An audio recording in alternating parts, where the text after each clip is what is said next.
ரமன்புரம்ன்ற நாட்டுல ரவீந்திரன் அப்படின்ற ஒரு மன்னர் இருந்தாரு. அவருடைய ஆட்சி காலம் மக்களுக்கு பொற்காலமாவே இருந்தது. இருந்தாலும் அவர் கொஞ்சம் மூட நம்பிக்கையுள்ளவரு. அவர் எப்பவுமே அரண்மனை குருஜி சொல்றத கட்டாய கேட்பாரு. ரவீந்திரா, உன்னுடைய ஆட்சி காலத்துல மக்கள்லாம் வறுமையில இல்லாம மிகவும் மகிழ்ச்சியா இருந்து வராங்க. இது தொடரணும்னா நம்ம நாட்டுல ஒரு மந்திரமான் வந்திருக்கு.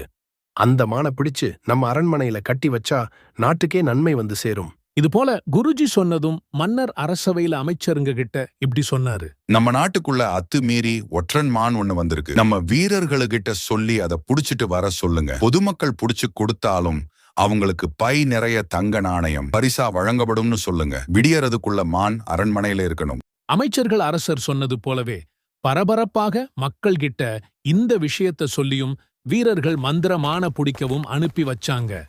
வீரர்களும் கையில கட்டைகளோட மான புடிச்சிட்டு வர கிராமத்துக்குள்ள தேடி போனாங்க. ஆனா எங்க தேடியும் மான் கிடைக்கல. அப்புறம் ஒரு இடத்துல மந்திரமான் நிற்பத வீரர்கள் கவனிச்சாங்க. மான விரட்டி புடிக்க ததுரத்தி ஓடுனாங்க. ஆனா அவங்களால மந்திரமான நெருங்க கூட முடியல.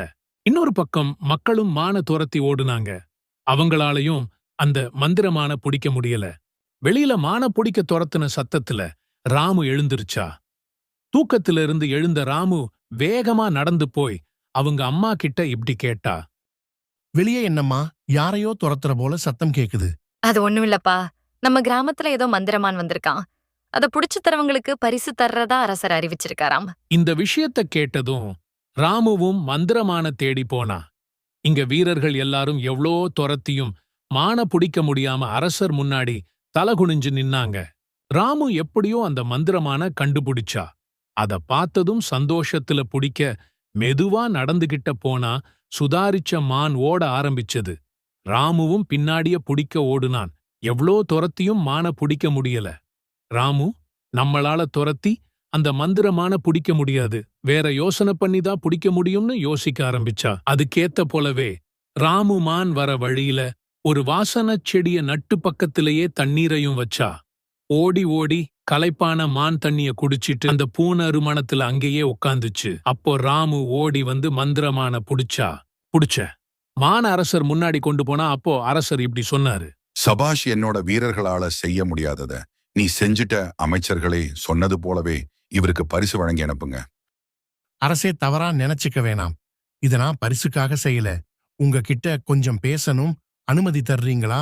எது பேசுவதாக இருந்தாலும் பரவாயில்ல, வெளிப்படையாவே பேசு. அரசே, நீங்க பதவி ஏற்கும்போது என்ன உறுதியளிச்சீங்க? எல்லா மக்களையும் சமமா வழி நடத்தணும், மக்களோட நலனுக்காக பாடுபடணும், எந்த ஒரு உயிரினத்தையும் துன்புறுத்தக்கூடாதுன்னு தான் உறுதியளிச்சேன். இப்படி உறுதியளிச்ச நீங்களே மூட நம்பிக்கையால ஒரு வாயில்லாத உயிரினத்தோட சுதந்திரத்தை பறிக்க நினைக்கலாமா அரசே? ராமு இப்படி கேட்டதும் அரசர் யோசிக்க ஆரம்பிச்சாரு. கொஞ்ச நேரம் யோசிச்ச அரசர் இப்படி சொன்னாரு. ஆமா, நான் மூட நம்பிக்கையில மூழ்கிட்ட. என்னோட தப்ப நான் திருத்திக்க விரும்புறேன். நான் இனிமே இப்படி பண்ண மாட்டேன். சரி, நீ பரிசுக்காக பண்ணலனா ஏமான இங்க கொண்டு வந்த நீயே காட்டுல கொண்டு போய் விட்டுக்கலாம் இல்ல? நான் இந்த மான புடிச்சிட்டு வரலனா வேற யாராவது புடிச்சிட்டு வந்திருப்பாங்க. அரசே, அப்படி வேற யாராவது கொண்டு வந்த இருந்தா இந்த விஷயத்த உங்ககிட்ட சொல்லி இருக்க முடியாது அரசே. அதா நான் புடிச்சிட்டு வந்த. ராமுவோட புத்திசாலித்தனத்தை கண்ட அரசர் ராமு வேணாம்னாலும் பரிசு கொடுத்தாரு. ராமுவ அரசர் மட்டும் இல்லாம எல்லாரும் பாராட்டி அனுப்புனாங்க. அரசரும் வாக்கு கொடுத்த போலவே மான காட்டுக்குள்ள சுதந்திரமாக விட்டார். இங்க வீட்டுக்கு வந்த ராமு நடந்ததை எல்லாம் அவங்க அம்மா கிட்ட சொன்ன அவங்க அம்மாவும் ராமுவ பாராட்டுனாங்க.